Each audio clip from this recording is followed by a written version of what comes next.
বারটেক মেশিনে যারা টাইমিং করতে পারে না ভিডিওটা দেখে শিখে নিতে পারেন। আজকে পুরো প্রসেসটাই দেখাই দিবেন। দেখেন প্রথমে আমাদের নিডেল বার হাইট ঠিক করতে হবে। তো একটা জিনিস মাথায় রাখতে হবে, DP5 দিয়ে যখন টাইমিং করবেন অবশ্যই 4 দাগ দিয়ে নেবেন। DP17 দিয়ে করলে অবশ্যই 2 দাগ দিয়ে টাইমিং করতে হবে। তো আমরা করব DP5 দিয়ে টাইমিং। তো সেক্ষেত্রে আমাদের 4 দাগ নিয়ে নিতে হবে। দেখেন এটা হচ্ছে DP5 নেট, এখানে আমার 4 দাগ মিলাই দিলেই কিন্তু হবে। তো DP5 দিয়ে কিন্তু এখানে 4 দাগ মিলালেই কিন্তু অটোমেটিক টাইমিংটাও মিলাতে পারবেন খুব সহজে। তো এটা দেখেন এখানে 4 দাগ নিয়ে তারপরে এখানে স্ক্রুটা টাইট দিয়ে দিবেন। আবার এবারে পরবর্তীতে এবার চেক দিবেন যে ঠিক আছে কিনা।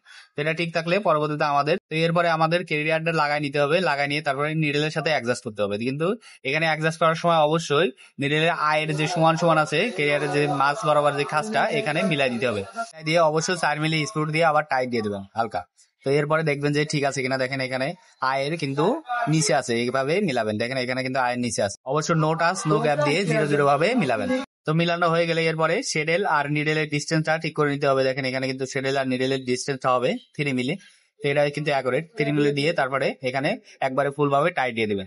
অবশ্যই এটা এরপরে দেখবেন যে কেমন আছে টাইমিংটা। নো টাচ নো গ্যাপে রাখতে হবে। যদি ঠিক না থাকে তো কি করবেন, দেখেন এই পাশে যে 3 মিলি স্ক্রু আছে এই স্ক্রুটা লুজ দিবেন। লুজ দিয়ে তারপরে দেখেন এই পাশে যে মাইনাস আছে এই মাইনাসটা ঘোরাবেন।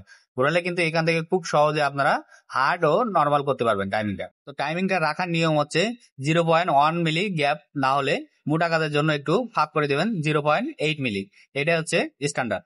তো এরপরে তো এটা রেখে এরপরে সবকিছু টাইট দিয়ে চালাবেন, কোনো সমস্যা হবে না, ভালোভাবে সেলাই ধরবে, প্লাস কোনো রকম সমস্যায় থাকবে না। তো ভিডিও ভালো লাগলে অবশ্যই একটা শেয়ার করে দিন। সবাইকে অসংখ্য অসংখ্য ধন্যবাদ।